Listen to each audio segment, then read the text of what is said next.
শয়তান কিংবা খারাপ জিন মানুষকে কেন ডিস্টার্ব করে জানেন?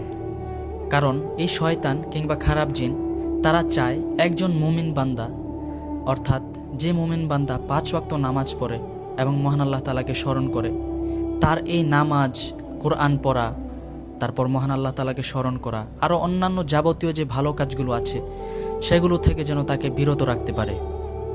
এই বিষয়ে মহান আল্লাহ তাআলা কোরআনের মধ্যে বলেন, ইন্না শাইতানা লাকুম আদুউন ফাত্তাখিযুহু আদুওয়া, অর্থাৎ শয়তান কিংবা খারাপ জিন তারা তোমাদের প্রকাশ্য শত্রু।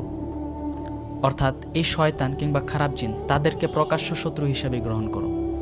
শুধু তাই নয় প্রিয় ভাইরা, রাসূল সাল্লাল্লাহু আলাইহি ওয়াসাল্লাম আমাদেরকে চমৎকার একটা আমল শিখিয়ে গিয়েছেন, আর তা হলো আপনি ঘুমানোর আগে আয়াতুল কুরসি এবং সূরা ফালাক আর সূরা নাস পড়ে ঘুমালে মহান আল্লাহ তাআলার হেফাজত আপনার উপর ঢাল হিসেবে কাজ করবে ইনশাআল্লাহ।